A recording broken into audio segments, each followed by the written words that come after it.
Jimmy Kimmel didn't smile that night. Not at first. His usual smug grin was missing when he stepped out from behind the curtain. You could tell something was up. The audience clapped, half distracted, sipping watered-down cocktails in a room lit just right for television magic. But Jimmy? He looked like a man who'd been holding onto a grenade too long, and finally decided to let it roll. "Let's get this out of the way," he said, eyes narrowing under studio lights.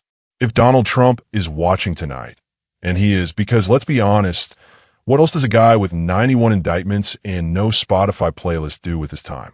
I hope your legal team is well rested, because this one's going to sting." Boom. There it was. No easing into it.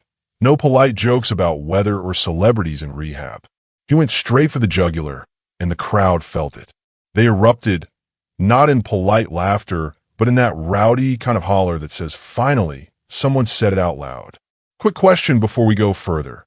Do you think Melania stayed because of love, fear, or money? Be honest. No judgment here, just curiosity. Drop your answer in the comments. We're watching to see who's keeping it real. Kimmel didn't even wait for the laughter to die down. He held up a printed photo, grainy, blown up, clearly from a cell phone, and slapped it against his desk like it was evidence in a courtroom. "This," he said, "is Donald Trump at Mar-a-Lago 3 days ago. And no, that's not a wax figure of Melania beside him. That's a stand-in, a paid stand-in. You see that hand? That's a completely different shade of orange. This woman has knuckles. Melania hasn't held his hand in 6 years." The screen behind him flashed, showing side-by-side comparisons of past awkward Trump-Melania photo ops. One where she grimaced like a kid forced to kiss a wet relative.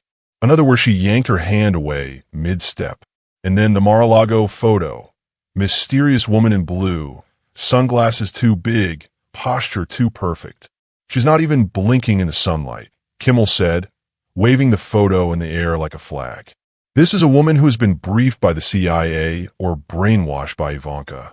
Take your pick." At that point, the laughter was uncontrollable. But not everyone was laughing.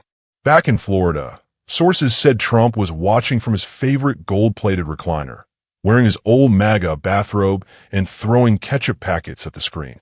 He'd called Kimmel a clown before. But this was war. Kimmel's monologue rolled on with surgical precision. He mocked Trump's obsession with image, how the former president treated his marriage like a marketing deal gone stale. He joked about the so-called love letters between Trump and Kim Jong-un having more affection than any interaction he's had with Melania in a decade. Then, with a dramatic pause, Jimmy turned serious, just for a second. "I don't usually punch down. But let's be real, Donald isn't down. He's delusional. There's a difference." The studio dropped quiet. No one expected that. But Jimmy knew exactly what he was doing. He wanted that line to linger like smoke in a sealed room. What followed was the part that set social media on fire.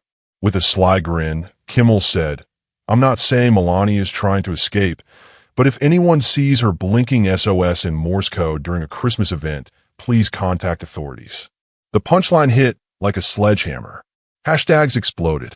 Hashtag Melania blinked twice shot to trending in under 20 minutes. Even AOC retweeted it with a crying laugh emoji. Meanwhile, Marjorie Taylor Greene tried to clap back, calling Kimmel a liberal pervert, but accidentally tagged a K-pop fan account instead. By morning, Trump's campaign staff were in full damage control. They issued a stiff, typo-ridden statement blaming Hollywood elites for attacking the sanctity of marriage. But the damage was already done. Melania's silence spoke louder than any press release. What started as a comedy segment had turned into a cultural body blow. And everyone watching knew they weren't just laughing at a joke. They were watching a former president unravel, one late-night punchline at a time. The real kicker?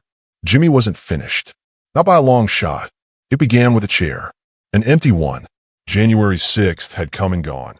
And while most of America was busy watching grown men in Buffalo Horn storm government buildings, something quieter had unfolded at Mar-a-Lago. A dinner. Not just any dinner. Trump's Victory Circle fundraiser. A red-carpeted event for his wealthiest loyalists. A mix of washed-up lobbyists, Botox donors, and political influencers trying to land Fox News appearances. The long table was set with gold-rimmed plates, and blood-red floral arrangements. Everyone was there. Everyone except Melania. Her name card sat untouched beside Trump's plate. Staff whispered. Guests fidgeted. And Trump? He pretended she was running late, then barked for more Diet Coke and started talking about the amazing poll numbers he'd seen on Truth Social. Never mind the fact that the poll was posted by an account named at Patriot Daddy 6969. A photographer snapped a photo during dessert. Trump, alone, chewing through his steak like it had insulted him. The chair next to him still empty. One sad-looking shrimp cocktail untouched on a gold charger. The photo made it onto a private Facebook page that night, posted by one of the guests who thought he was being funny. Melania dipped. The caption read, "Guess even she can't fake it anymore." No one thought much of it, until page 6 picked it up. Where's Melania? Fundraiser photo sparks marriage speculation. At first, Trump's people tried to laugh it off. They said she'd had a migraine. Then they said she was visiting her mother. Then, oddly, they said she was with Barron, even though he'd been seen at a tennis match in D.C. with a friend's family that same weekend. The stories didn't line up. And the public? They weren't buying it. TikTok sleuths stitched together timelines, zooming in on frames from security footage, lip-reading staffers mouthing the words she bailed behind the buffet table. Instagram accounts dedicated to Melania sightings stopped posting altogether. Her last photo had been from Christmas, and even that had looked recycled from the year before. Same dead-eyed smile, same fake snow, same lifeless pose like she was being held hostage by a scented candle commercial. Then came the slip-up. During a live phone-in to a small right-wing radio show hosted by a man who sounded like he lived inside a Waffle House bathroom. Trump was rambling about Democrats, drag queens, and dishwashers when the host said, "And how's the lovely Melania holding up with everything, sir?" Trump paused, just long enough for the host to say, "Mr. President?" Then Trump muttered, barely audible, she's doing her thing. You know Melania. She's independent." It was a nothing sentence, but the internet caught it like blood in the water. And in that pause, in that weird little stumble, the rumors were born. Melania wasn't just resting or staying out of politics. She was done, checked out, clocked out, mentally on a yacht somewhere with a man named Lorenzo who didn't speak English but owned 4 dogs and a beachfront villa in Monaco. From that moment on, every event Trump showed up to without her turned into a media sport. News anchors cracked jokes. Podcasters speculated. Even Saturday Night Live, which hadn't been funny since Obama left office, managed to squeeze out a solid sketch titled, "Where in the World is Melania Trump?" complete with a Carmen Sandiego trench coat and fake Slovenian accent. Still, Trump kept pretending nothing was wrong. He brought Tiffany to one event, mistook her for Ivanka during a speech, then called it fake news when it trended. But behind closed doors, his campaign staff started asking the question nobody dared speak out loud. Was the Melania marriage just for show? And was the show finally over? Everything came to a head when Kimmel's monologue hit, because by then, the photo, the pause, the quiet exits, all of it had piled up like a compost heap. And once Jimmy threw a match into it, well, it started with an empty chair. But what followed would burn through Mar-a-Lago like wildfire. The segment was supposed to be harmless, just another Tuesday night on late-night television. But Jimmy Kimmel didn't come play nice. He walked onto that stage like a man who'd had enough, not just of Trump, but of the bizarre theater that had followed the former president around like a bad smell. The audience could feel it, that subtle charge in the air, the kind of mood where you know a comedian is about to set someone on fire with a smile. Kimmel opened with his usual warm-up laughs. Something about Elon Musk's baby having more followers than Ted Cruz. A quick jab at Rudy Giuliani looking like a candle that's been left in a microwave. Standard stuff. Then he paused. He picked up a paper. Not a script. This wasn't planned. Or at least that's how he made it look. He held it like it had been handed to him mid-show. So, he began glancing off camera. "We just got this, folks. And I gotta say, it's something." The screen behind him flickered to life. A still frame, Trump at Mar-a-Lago, holding a mic in one hand and an empty hand in the other, standing next to what appeared to be Melania. Except the angle was off, the face slightly hidden, the eyes distant. She looked wrong. Jimmy turned to the camera, that sideways smirk creeping in. Now, I know what you're thinking. That's Melania, right? Wrong. That, ladies and gentlemen, is what insiders are calling fake Melania number 3. The crowd lost it. People screamed. One guy in the front row stood up and pointed like he was watching a magic trick. Jimmy waved him down. No, no, no. This isn't a joke. I mean, it is, but also not really. Because according to someone who worked at Mar-a-Lago for 2 years, who we'll call Deep Fried Throat, Trump has a rotating cast of Melania doubles for public events. I know. It's like The Bachelor, but sadder and with more paperwork. Then came a clip. A close-up slow-motion video of the woman's walk from the fundraiser. Melania, or the woman pretending to be her, was stiff, mechanical, like someone playing a character from memory. She nodded at all the wrong moments. She smiled half a second too late. And at one point, when a staffer whispered something in her ear, she replied with a thick Midwestern accent, "Oh gee, sure thing, hon." Jimmy replayed that part 3 times. "You hear that?" he asked. "That's not Slovenia. That's Wisconsin. That's cheese curds and casserole, not KGB finishing school." The next slide was worse. A screenshot of a leaked Mar-a-Lago security badge. The name? Emily J. Hart, event stand-in. The expiration date? 2 weeks after the dinner. Emily, Jimmy read, "If you're out there, girl, blink twice if you're okay. Or if you were promised an Amazon gift card and never got it." By now, the audience was in chaos. The hashtag Melania clone exploded on Twitter. Celebrities started chiming in mid-show. Chrissy Teigen tweeted, "This is wild. I haven't seen this much fake tan and fake wife in the same photo since 2018. Even Cher posted a blurry photo of herself in sunglasses with the caption, "I was the real Melania all along." But Kimmel wasn't done.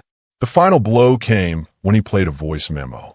A muffled recording, supposedly from inside Mar-a-Lago, where Trump was heard yelling about optics, contracts, and, most embarrassingly, just glue the damn smile on if you have to. He ended the segment with a straight face. "Folks, I'm not saying Donald Trump's marriage is a business agreement. Actually, that's exactly what I'm saying. And judging by this, business has been bankrupt since 2015. The applause was deafening. It wasn't just comedy. It was humiliation. Public, raw, and broadcast to millions. Meanwhile, back at Mar-a-Lago, Trump was still in his slippers. The clip started circulating before the credits rolled. Someone showed it to him on an iPad. He reportedly hurled it across the room, barely missing a decorative bust of himself. Staff said he locked himself in his private quarters with a Filet-O-Fish and a box of Tic Tacs, mumbling something about lawsuits and that washed-up Jimmy Fallon wannabe. That night, aides were told not to speak unless spoken to. Secret Service was instructed to check for any more traitors wearing wigs. Melania? Still silent. Not a word, not a post, not a statement. And that silence? It screamed louder than Jimmy's punchlines. The Kimmel clip wasn't just a joke. It was a crack in the foundation. And once cracks form, well, it's only a matter of time before something big comes crashing down. If you're still watching and haven't subscribed, maybe it's because deep down, you're okay with fake love stories, staged photo ops, and marriages held together by fine print. Or maybe, just maybe, you're scared to admit Melania blinked before the cameras did. Prove us wrong. Subscribe, like, and drop your thoughts in the comments. Unless you're on team, contract marriage forever. We have a target to hit 50 subscribers before the end of April, and you can make this happen for us. Please subscribe. The yelling started before sunrise. Staff at Mar-a-Lago say the walls shook around 5:42 a.m. Trump had watched the Kimmel clip on loop all night. Pacing, growling, replaying every insult like a man reliving a bar fight he lost 5 years ago. By morning, he wasn't pacing. He was raging.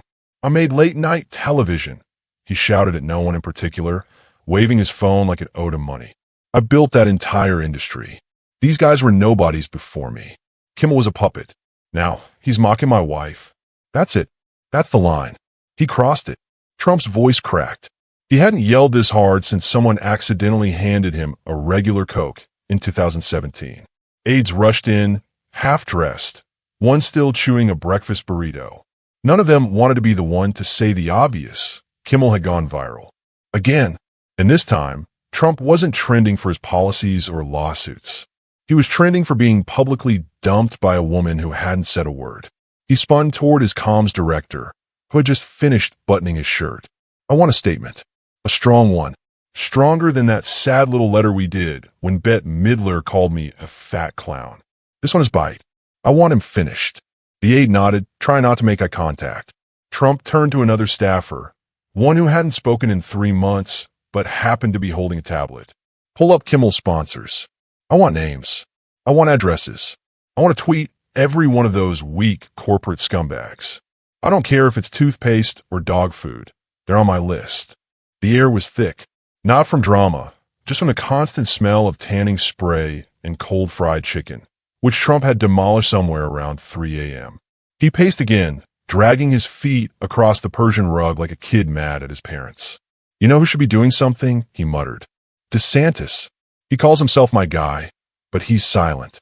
Silent. He should be burning Disney and Kimmel at the same time." Then came the tweet storm. At "Jimmy Kimmel is a failed host with low ratings who is jealous of my amazing marriage." Sad. Late-night comedians used to be funny.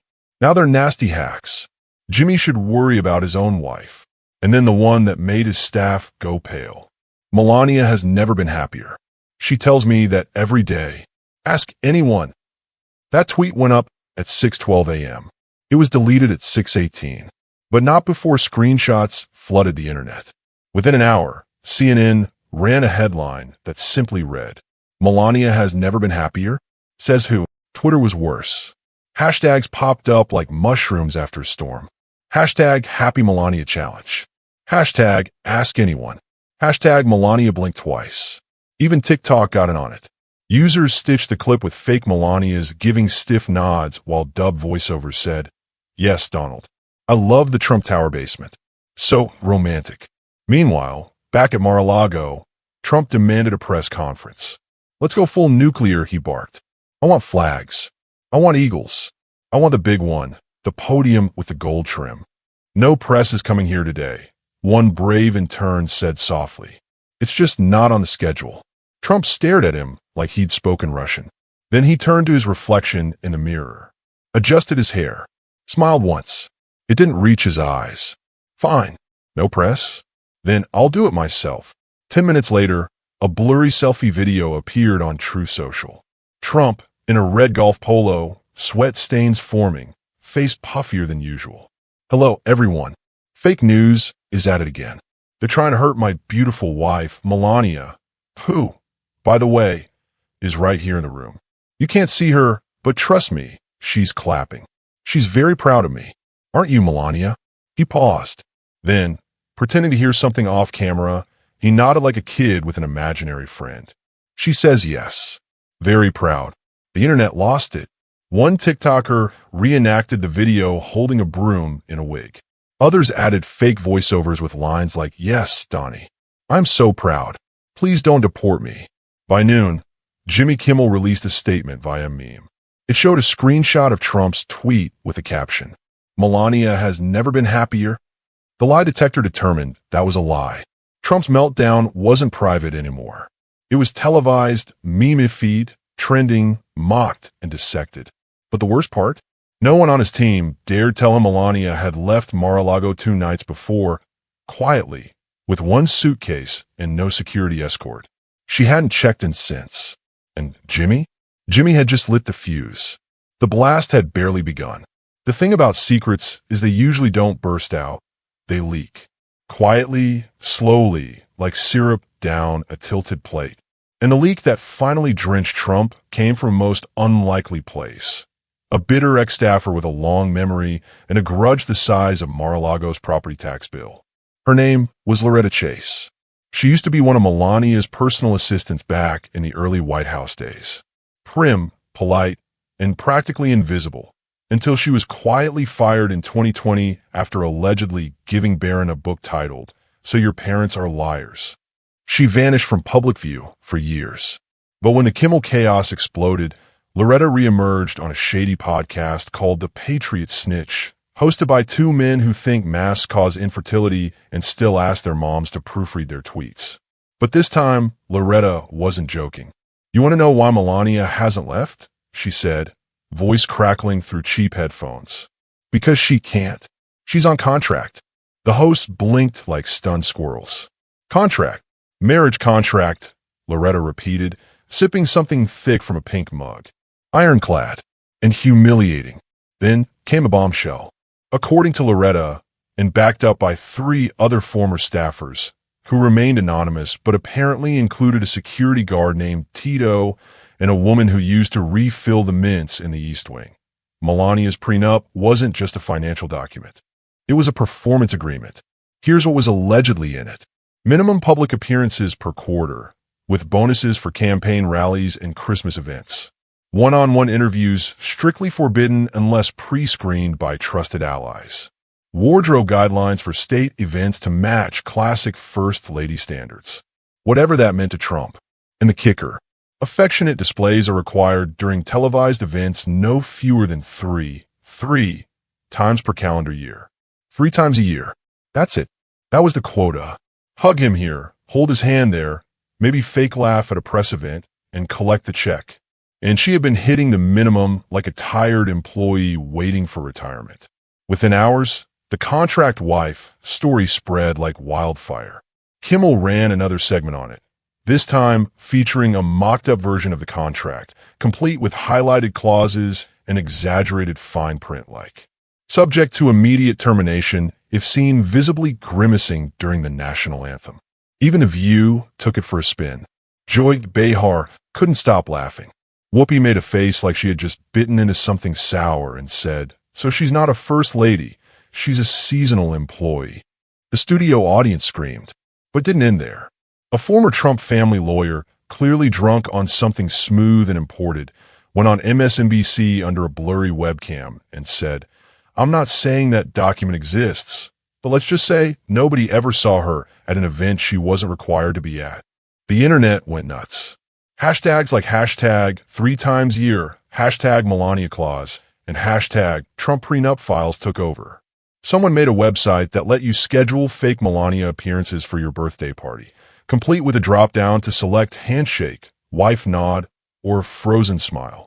Meanwhile, Trump's people were scrambling. One aide reportedly suggested issuing a statement denying everything. Trump refused. "They're lying," he muttered, thumbing through old press photos. "Melania loves being my wife. We're like Jackie and JFK, only richer, better looking, stronger." The aide didn't respond, mainly because Trump had just mistaken an old photo of Ivanka for Melania again. But while he was living in delusion, the rest of the world had a new favorite conspiracy. Was the entire Trump marriage a deal? Had Melania sold her silence? Had she actually left already and just been replaced with stunt doubles and slow-motion footage? And then came the biggest blow of all, an unearthed interview from 2012, back when Trump still appeared on talk shows that didn't include Hannity or a shaky phone line. In it, the host had asked, "What's the secret to your marriage?" Trump's answer? "I treat it like business, like a brand, a beautiful brand. Melania knows what she signed up for." That clip, paired with the leaked contract details, hit harder than anything Kimmel had said. It wasn't comedy anymore. It was confirmation. Melania hadn't left, but not because she loved him, because she signed up to act like she did. For money, for safety, for power, or maybe just for quiet. And now, the act was falling apart. One fake smile at a time. By Thursday morning, America wasn't talking about inflation or Taylor Swift's latest tour stop.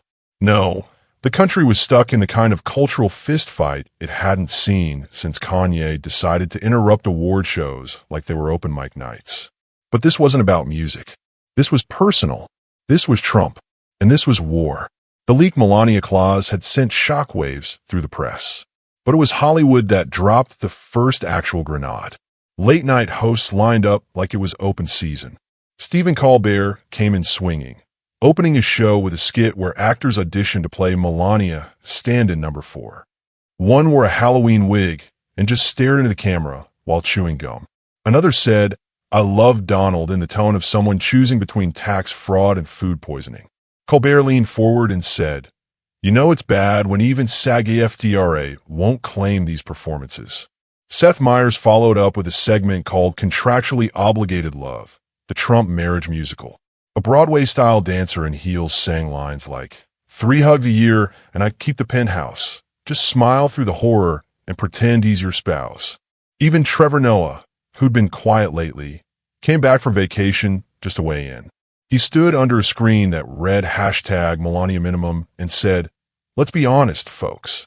If love had an HR department, Melania would have filed a complaint in 2016 and called an Uber. Then came the celebrities. Chrissy Teigen posted a now-viral selfie holding a printed copy of what she called her new prenup inspiration. The caption? 3 fake smiles a year? John Legend better lawyer up. John replied with 3 crying emojis and the comment, do I still get to keep the piano? Rihanna posted a photo of herself wearing a Melania Blinked First hoodie. LeBron James retweeted a news article with a popcorn emoji. Even Britney Spears, who rarely comments on politics unless it involves dance routines or solar eclipses, posted, this is what happens when you marry for money instead of McNuggets. Meanwhile, MAGA influencers were losing their minds. The usual YouTube screamers and Twitter warriors lined up to defend the president's honor, like he was Cinderella getting bullied at prom. Charlie Kirk posted a grainy video blaming Hollywood elites for attacking family values, which was ironic, considering half of Hollywood had been through divorces more stable than Trump's current marriage. Candace Owens said Kimmel's monologue was sexual harassment of Donald Trump. Even Ben Shapiro got in on it, saying, this marriage contract is normal. Most relationships are transactional. My wife, who is a doctor, by the way, would agree. Nobody asked, but none of them had the power to stop what was coming next. A-list comedians and actors started turning the Trump marriage into a running joke. It wasn't just late night anymore, it was everywhere. At the Oscars pre-party, one presenter walked out with a fake Melania on his arm, introduced her as his +1 who is legally required to tolerate him until the dessert course, and bowed. The crowd howled. Sketch comedians on TikTok acted out imaginary dinner scenes between Donald and Melania, complete with scripts, cue cards, and hidden microphones. One viral skit showed Melania asking, can I use the restroom? Or, do I need to submit a request through the official channels? But what truly set the internet ablaze was a leaked clip from a reality show producer. It was raw footage from a scrapped documentary project that had followed Trump in early 2019. In it, he can be heard telling his assistant, off camera, if she doesn't want to be first lady, fine, but she signed a thing. So either she smiles, or I get the lawyers involved. There it was. No edits. No denials. Just Trump, mid-makeup touch-up, confirming that everything Loretta had said was true. Fox News went into full meltdown mode. Tucker Carlson, eyes bloodshot and voice cracking like a haunted accordion, asked viewers if Hollywood is now coming for your marriage next. He was interrupted by someone sneezing off camera, but no one cared. The comments section was flooded with clown emojis and the phrase, Melania's lawyer blinking in Morse code. Then came the protests. Yes, protests, but not from the left. Trump supporters began holding Save Melania rallies, convinced she had been kidnapped by the deep state. Some stood outside Mar-a-Lago with signs that read, Melania, blink if you're okay, and let her speak. One woman chained herself to a palm tree and screamed for 5 hours straight. Another man tried to scale the fence with a bouquet and a proposal letter. But Melania? She still hadn't said a word. Not one interview. Not one Instagram story. Not even a carefully worded denial drafted by a ghostwriter named Carl for Brooklyn. Just silence. And somehow, that silence was louder than anything Trump's defenders could scream into their microphones. The culture war had snapped back to life like a cracked rubber band. And at the center of it was a marriage that looked less like a partnership and more like a hostage situation dressed in designer heels. Some stories end with a bang. Others end with silence. This one, it's ending with a suitcase. A black Louis Vuitton, to be specific.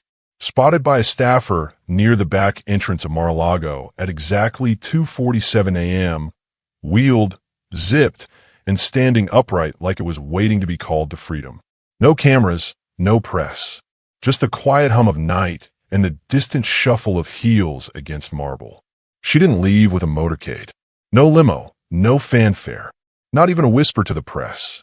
Just a woman in sunglasses, hoodie up, lips pressed tight, walking like she'd done this before in her mind 1,000 times. And maybe she had. Melania didn't slam the door behind her. She didn't tear up the prenup or throw the wedding ring into the fountain shaped like Trump's head. She didn't need to. The damage had already been done, and it wasn't by her. It was done by Donald, who thought he could script a love story and force her to act it out.